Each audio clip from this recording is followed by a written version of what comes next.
Root cause analysis case study பகுதி 2க்கு வரவேற்கிறோம். 6ஆம் நாள் முதல் 10ஆம் நாள் வரை தினமும் ஒரு RCA தொடர்பான கேள்வியை பெறுவீர்கள்.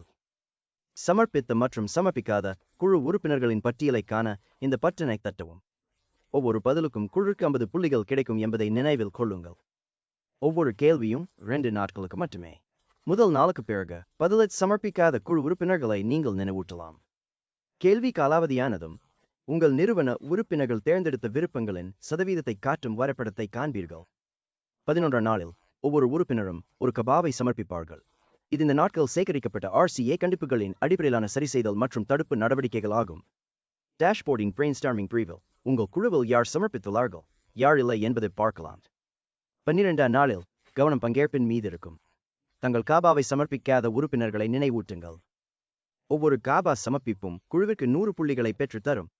13ஆம் நாள் உங்கள் குழு உறுப்பினர்கள் சமர்ப்பித்த காபா ஐடியாக்களை மதிப்பாய்வு செய்து சிறந்தவற்றுக்கு வாக்களிப்பீர்கள். இது தலைவர் உங்கள் குழுவின் காபாவை தொகுத்து சமர்ப்பிக்க நடைமுறை மற்றும் தாக்கமுள்ள தீர்வுகளை அடையாளம் காண உதவுகிறது.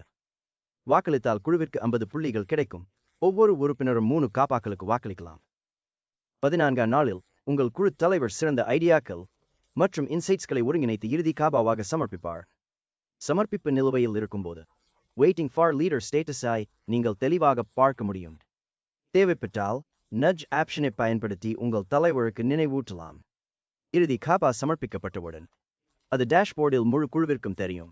மேலும் உங்கள் குழு சமர்ப்பிப்பிற்காக 100 புள்ளிகளை பெறும். 15 மற்றும் 16 நாட்களில் மற்ற குழுக்களின் காப்பாக்களை மதிப்பாய்வு செய்து சிறந்தவற்றுக்கு 5 தம்ஸ் அப் வாக்குகள் வரை அளியுங்கள். 17ஆம் நாளில் அதிக வாக்குகள் பெற்ற காப்பாக்கள் டேஷ்போர்டில் ஓட்டப்படும். இறுதி நாளில் உங்கள் RCA மற்றும் காபா செயல்திறன் AI மதிப்பாய்வு மூலம் மதிப்பிடப்பட்டு அங்கீகாரம் மற்றும் சான்றிதழ் வழங்கப்படும்.